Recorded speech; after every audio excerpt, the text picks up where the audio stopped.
कि इस वीडियो में हम जानने वाले हैं डोमेन के बारे में कंप्लीट इन्फॉर्मेशन और कंप्लीट समझने वाले हैं कि एक्चुअल में जो डोमेन है वो क्या होता है और किस किस तरीके से उसके अंदर कौन कौन सी चीज़ें जो है हमें जाननी जरूरी है। So let's start the video.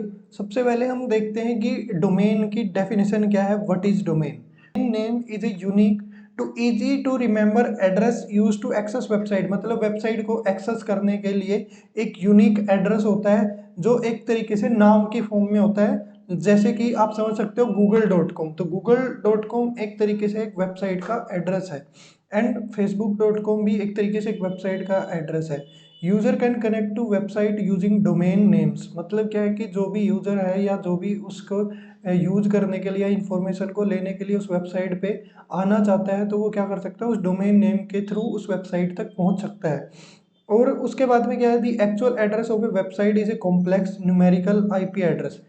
देखो, हमें क्या दिखता है कि हम एक डोमेन नेम को बाय करते हैं तो वहाँ पे हम एक नाम को बाय कर रहे होते हैं, लेकिन एक्चुअली ऐसा नहीं होता है। एक्चुअल में जो डोमेन हम बाय करते हैं वो एक आईपी के फॉर्म में हमें मिलता है। अगर हम इन डेप्थ जाके इन चीज़ों को देखने की कोशिश करें तो यहाँ पे एग्जांपल के लिए आपको ये आईपी यहाँ पे दिखाई भी गई है कि इस तरीके से जो हम नेम जो बाय करते हैं वो हमें इस आईपी को फॉर्म में मिलता है, लेकिन ये नेम हमें दिखता क्यों है? तो इसके लिए यहाँ पे दिया गया है कि थैंक्स टू डीएनएस। डीएनएस का मतलब होता है domain name system. Domain name system in सारी चीज़ों का प्रोसेस करता है कि जो आईपी एड्रेस है उसको आपके लिए एक नाम के थ्रू रजिस्टर करके आप तक पहुंचाता है, जिससे क्या होता है कि वो ह्यूमन फ्रेंडली, मतलब इजी टू रिमेंबर, याद करने के लिए और फ्रेंडली रहता है। लाइक हमें नंबर्स को याद करने में बहुत ज़्यादा दिक्कत होती है, लेकिन एक नाम की फॉर्म में हम याद रख सकते हैं किसी भी डोमेन को। जैसे कि हमें youtube.com, google.com, facebook.com हमें याद है और ये एक तरीके की वेबसाइट है, और ये जो आप .com करके चीज़ों को देखते हैं ये एक तरीके से इनको बोलते हैं डोमेन। तो डोमेन के लिए हमें समझना पड़ेगा कि हम बार बार एक लिंक यूआरएल की बात करते हैं। तो यहाँ पे क्या है, कंप्लीट यूआरएल और डोमेन नेम स्ट्रक्चर। एक कंप्लीट डोमेन जो है वो दिखता कैसा है, उसको हम समझने की कोशिश करते हैं। एक complete domain name has a 3 part of structure. It start with the machine और host name as such as www to indicate world wide web, follow by the name website itself, the finally the tld.com और government. तो .gov ये सारी चीज़ें होती हैं। तो यहाँ पे क्या कहना चाह रहा है कि वो www से स्टार्ट होता है और .com, .in, .co इस तरीके के एक्सटेंशंस पे जाके वो ख़त्म हो जाता है। तो बीच में भी बहुत सारी चीज़ें आती हैं। एक बार देखो नीचे यहाँ पे दिया हुआ है, यूआरएल की फुल फॉर्म होती है यूनिफॉर्म रिसोर्स लोकेटर। और सबसे पहले अगर एक कंप्लीट डोमेन नेम को देखें तो उससे का सबसे पहले जो स्टार्ट होती है वो होती है HTTP। HTTP क्या होता है? हाइपर टेक्स्ट ट्रांसफर प्रोटोकॉल होता है।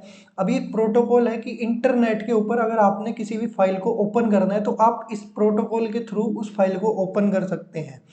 देन ये प्रोटोकॉल डिफॉल्टली आपका फॉलो होता ही होता है। जब भी आप किसी भी डोमेन को, अगर किसी भी यूआरएल को आप सर्च करके देखोगे तो उसके आगे प्रोटोकॉल फॉलो होगा। अगर ये प्रोटोकॉल नहीं फॉलो हो रहा है तो आपकी वेबसाइट भी ओपन नहीं होगी। उसके बाद में है www।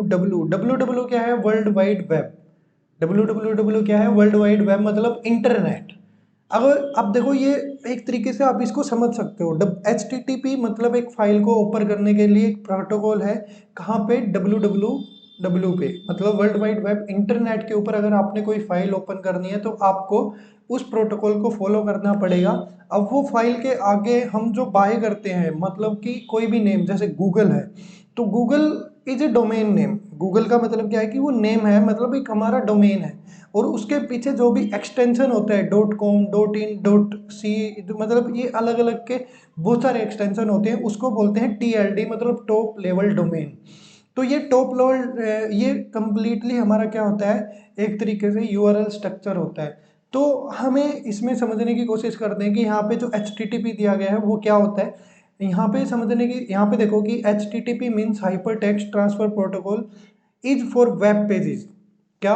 Hyper HTTP means hyper text transfer protocol is for web pages.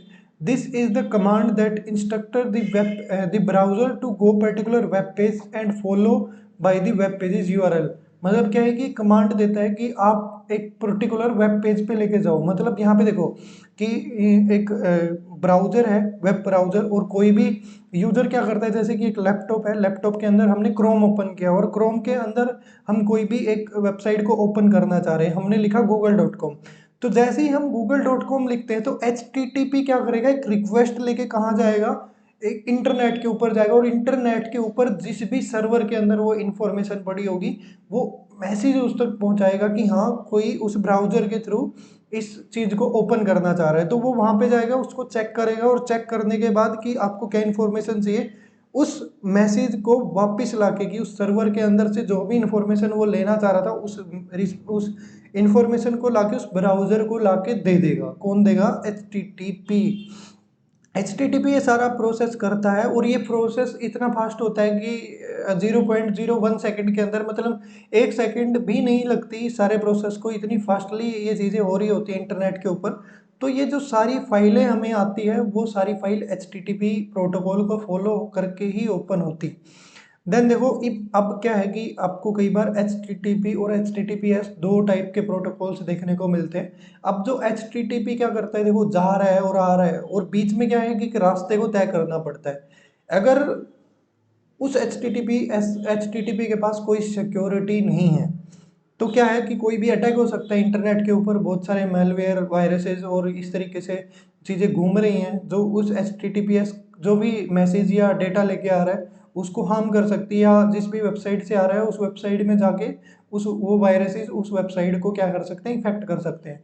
तो उस HTTP के साथ हमें S जो देखने को मिलता है वो सिक्योरिटी के लिए होता है, जिसको हम वेबसाइट जब आगे देखेंगे तो उसको SSL भी बोलते हैं। तो जब भी आपकी वेबसाइट सिक्योर है, मतलब आपकी वेबसाइट पे SSL लगा हुआ है, तो तब जो प्रोटोकॉल फॉलो होगा वो HTTPS प्रोटोकॉल फॉलो होगा, और जब आपकी वेबसाइट सिक्योर नहीं है, जब जो प्रोटोकॉल फॉलो होगा वो HTTP होगा। तो इस चीज़ को आप हमेशा ध्यान रखना। और ये कुछ प्रोसेस थी HTTP की। उसके बाद में हमें देखा था कि जो लास्ट में होता है वो TLD, मतलब जो एक्सटेंशन हमें बोलते थे वो टॉप लेवल डोमेन एक्सटेंशन, वो क्या होते हैं यहाँ पे हम समझने की कोशिश करते हैं। देखो, a top level domain is the last part of web address that actually appears after your domain.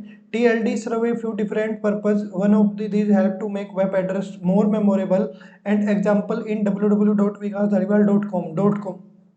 देखो, अलग अलग पर्पज से हम इन एक्सटेंशन को यूज कर सकते हैं, और इससे क्या होता है कि अलग अलग एक्सटेंशन होते हैं तो वो कुछ याद रखने में भी हमारी हेल्प करते हैं। अब TLD आप समझ सकते हो कि देखो, टाइप ऑफ TLDs की हम बात करते हैं तो TLD अलग अलग टाइप के होते हैं, जैसे कि GTLD, STLD, CCTLD। हम इन तीनों TLDs को समझने की कोशिश करेंगे तो आपको क्लियर हो जाएगा कि ये TLD एक्चुअल में क्या माजरा है, इसका क्यों क्यों यूज किया जाता है।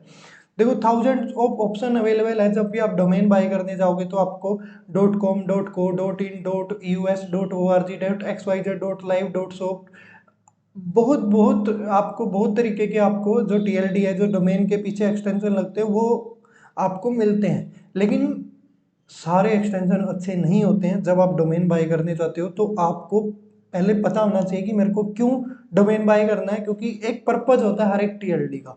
तो आपको वो पर्पज समझने से पहले, मतलब आपको कि आपको पर्पज कब समझ में आएगा, जब आपको TLD के बारे में पता होगा।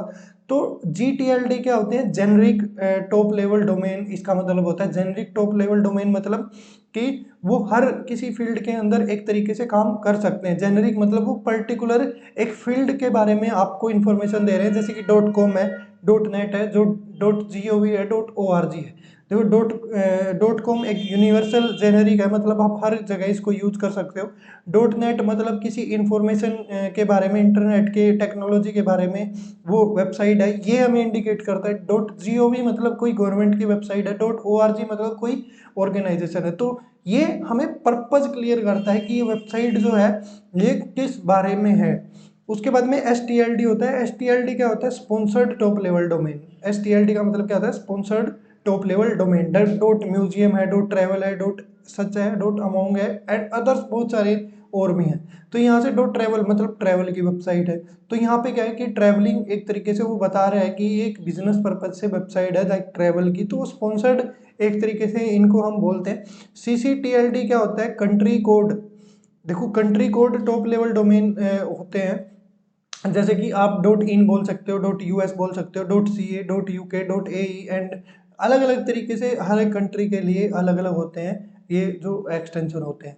तो ये एक्सटेंशन एक्चुअल में इनका मतलब क्या और ये क्यों दिए गए हैं? क्या अगर मैं कोई डॉट इन एक्सटेंशन लगा के, मान लो कि मैं एक डोमेन खरीदना चाह रहा हूँ जो डॉट इन मतलब इंडिया को रिप्रेजेंट कर रहा है, जो एक्सटेंशन कंट्री कोड को, तो अगर मैं खरीदता हूँ कि विकास धारीवाल डॉट इन डोमेन खरीदता हूँ, तो क्या वो सिर्फ इंडिया के अंदर चलेगा या फिर बाहर भी वो वेबसाइट ओपन हो सकती है? सो गाइज यहाँ पे बात आपको क्लियर कर लेनी चाहिए कि जो एक्सटेंशन है वो सिर्फ वेबसाइट का पर्पज डिफाइन करता है, मतलब वो वेबसाइट किस बारे में है ये बताता है, ना कि वो ये डिफाइन कर रहा है कि आपकी वेबसाइट इस जो एक्सटेंशन है उस दायरे के अंदर रह के ही चलेगी। तो एक्सटेंशन का मतलब होता है कि आपकी वेबसाइट को ये बताना कि सामने वाले को ये क्लियर होगा कि ये वेबसाइट सिर्फ इसी बारे में है, उस वेबसाइट को कोई भी कहीं पे भी इंटरनेट के ऊपर ओपन करके देख सकता है।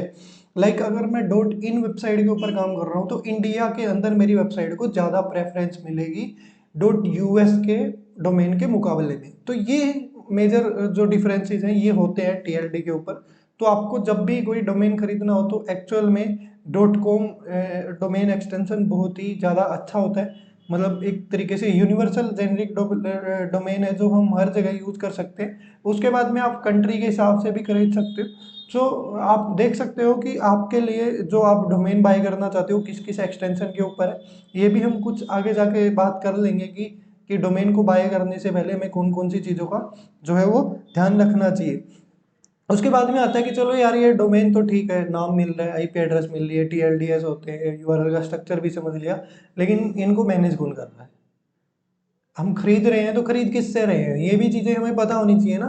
तो हु मैनेज डोमेन नेम्स हम यहाँ पे जानने वाले हैं। Domain name are managed by domain registrars which delegate the reservation of domain names to registrars. Anyone who want to create website can a domain name with registrar, and they are currently 30 million registered domain names। मतलब क्या होता है कि देखो internet के ऊपर कुछ registrar होते हैं एक तरीके से जो उन चीज़ों को मैनेज करते हैं, अलग अलग वेबसाइटों के थ्रू हम उन डोमेन नेम्स को बाय कर सकते हैं। जब हमें ये पता होगा कि डोमेन को मैनेज कौन कर रहा है, किस तरीके से मैनेज होती है, तो हम उन डोमेन को खरीदने के लिए एक अच्छी वेबसाइट को भी चूज कर सकते हैं। ऐसा नहीं है कि हम कहीं पे भी जाके डोमेन को बाय कर रहे हैं। तो उसके लिए हम एक अच्छे रजिस्ट्रार का पता होना चाहिए कि जो जो एक तरीके से आप क्या कह सकते हो कि आप कोर्ट का कोई काम कर रहे हो तो आपको एक वकील की नीड पड़ती है अगर उसको काम करना है। तो अगर आप करने जाओगे तो आपको बहुत डिफिकल्टी होती है, लेकिन आप कर सकते हो, उसमें कोई दिक्कत नहीं है। आपको चीज़ों का पता होना चाहिए, लेकिन आप कोर्ट का काम कर सकते हो। लेकिन प्रेफर क्या करते हो कि उस पर्टिकुलर चीज़ के लिए हम उस स्पेसिफिक एक वकील को या एडवोकेट को हायर करें जो हमारी उस चीज़ में हेल्प कर सके और अच्छे से काम भी हो जाए, जल्दी हो जाए। तो वो सारी चीज़ें होती है। तो एक तरीके का रजिस्ट्रार वही है कि जो हमें इंटरनेट से वो चीज़ें दिलवाने में हेल्प करता है, जो वो काम ही वो करता है। तो हम एक अच्छे रजिस्ट्रार के पास जाके एक डोमेन को रेंट पे ले सकते हैं, बाय कर सकते हैं। बहुत सारी वेबसाइटें हैं जो हमें डोमेन प्रोवाइड करती हैं, इंडिया की पॉपुलर वेबसाइट है, आपको ऐड भी दिखी होगी, तो गोडैडी होस्टिंगर है, गोडैडी भी है, होस्टिंगर भी आपको डोमेन प्रोवाइड करता है। नेमचीप है, उसके बाद में होस्टगेटार है, और बहुत सारी वेबसाइटें हैं। आप इन सब पे जाके, और अगर आप डोमेन बाय करना चाहते हो इंडिया के अंदर, अगर आप डोमेन बाय करना चाहते हो तो GoDaddy is the best website, क्योंकि इजी टू यूज है, सिंपल है वेबसाइट, और सपोर्ट वगैरह अगर आपको कोई दिक्कत आती है तो सपोर्ट भी बहुत अच्छा है। सो आप GoDaddy के साथ जा सकते हो। नीचे कुछ वेबसाइटों के लिंक मिल जाएंगे, आप उन वेबसाइटों पे जाके अपने नाम से डोमेन कैसे बाय करना है वो आप वहाँ पे टाइप करके अपना नाम वहाँ पे चेक कर सकते हो कि अवेलेबल है या नहीं, प्राइस कंपैरिजन कर सकते हो उन वेबसाइटों के साथ। सो दैट्स, आपको जो भी ठीक लगे आप वहाँ से अपना एक डोमेन नेम रजिस्टर कर सकते हो। सो गाइज इस वीडियो में अभी इतना ही। अभी ये शायद थोड़ी सी लंबी भी हो गई ये video. So thank you for watching this video. हम अभी नेक्स्ट वीडियो के अंदर मिलेंगे जहाँ पे हम जान रहे होंगे कि होस्टिंग क्या होती है। और गाइज मैं आपसे एक चीज़ और क्लियर कर देना चाहता हूँ कि ये वेबसाइट कंप्लीट होने वाली है, तो अगर आप इन वीडियोस को प्रॉपरली स्टार्टिंग से देखोगे तो चीज़ें कनेक्टेड भी होंगी और आपको समझ में भी आएंगी। सो अभी इस वीडियो में इतना ही, मिलते हैं नेक्स्ट वीडियो के अंदर, तब तक के लिए थैंक यू, बाय, टिल।